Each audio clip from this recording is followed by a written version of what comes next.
नमस्कार। चलिए आज एक सफर पर चलते हैं। एक ऐसे सफर पर जो हमें हजारों साल पीछे ले जाएगा, भारतीय सभ्यता की उन गहरी जड़ों तक। ये एक ऐसी कहानी है जिसका धागा आज भी हमसे और आपसे जुड़ा हुआ है। तो शुरू करते हैं। देखिए, भारतीय सभ्यता की कहानी शुरू ही एक बड़े सवाल से होती है। ये इतिहास में किसी बच्चे की तरह धीरे धीरे बड़ा नहीं होता, बल्कि एक पूरी तरह से विकसित और समझदार सभ्यता के रूप में सामने आता है। मतलब, ऐसा लगता है जैसे इसे पहले से ही सब कुछ पता था। ये अपने आप में एक बहुत बड़ी पहेली है। तो सबसे पहले हम बात करेंगे एक ऐसी ही सभ्यता की जो खो गई थी। एक भूली बिसरी लेकिन बेहद तरक्की कर चुकी सभ्यता, जिसे 1920 के दशक में दुनिया ने फिर से जाना। जब मोहनजोदड़ो और हड़प्पा जैसे शहर मिले ना, तो उसने तो जैसे इतिहास ही पलट कर रख दिया।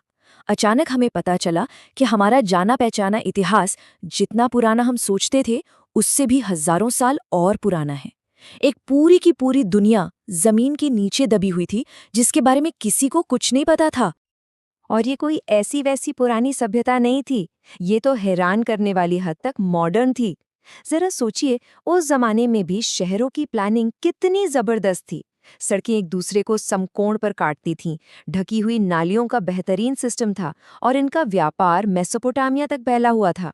और हाँ, इनकी संस्कृति काफी हद तक धर्मनिरपेक्ष लगती है, मतलब धर्म लोगों पर हावी नहीं था। पर सबसे कमाल की बात है, पता है, इनके रीति रिवाजों, बर्तनों और पहनावे में वो धागा मिलता है जो सीधे आज के भारत से जुड़ता है। यही वो निरंतरता है जो हजारों सालों के बाद भी जिंदा है। पर यहीं पर कहानी में एक मोड़ आता है और रहस्य और भी गहरा हो जाता है। सवाल ये है कि आखिर ये लोग थे कौन और इतनी शानदार सभ्यता अचानक खत्म कैसे हो गई।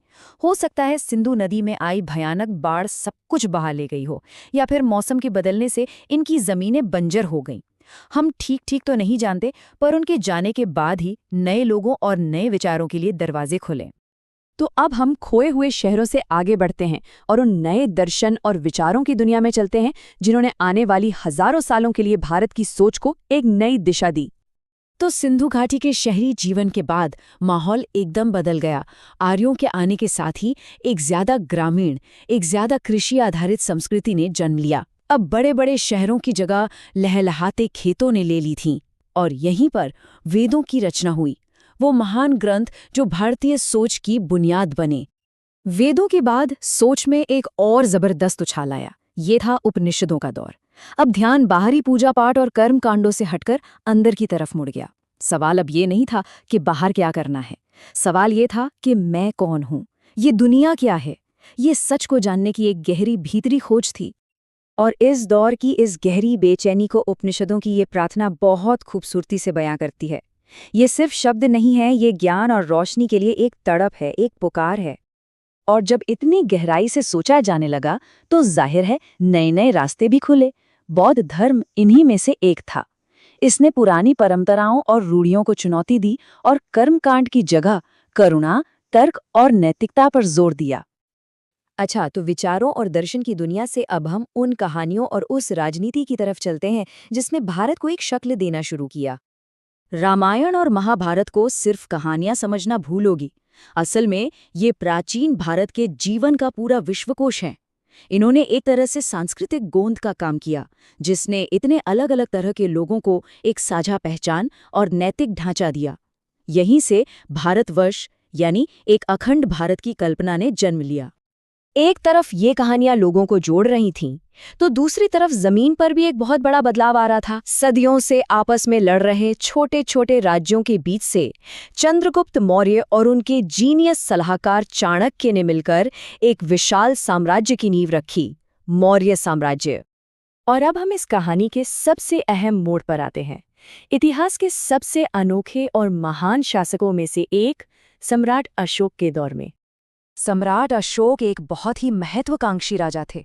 उन्होंने कलिंग पर हमला किया और उसे जीत भी लिया। लेकिन उस जंग में जो खून खराबा हुआ, जो तबाही मची, उसने अशोक को अंदर तक हिलाकर रख दिया। ये एक ऐसी जीत थी जिसने जीतने वाले को ही तोड़ दिया। और बस यही वो पल था जिसने इतिहास की धारा बदल दी। उस जंग की भयावहता को देखकर अशोक ने हमेशा के लिए हिंसा का रास्ता छोड़ने की कसम खाई।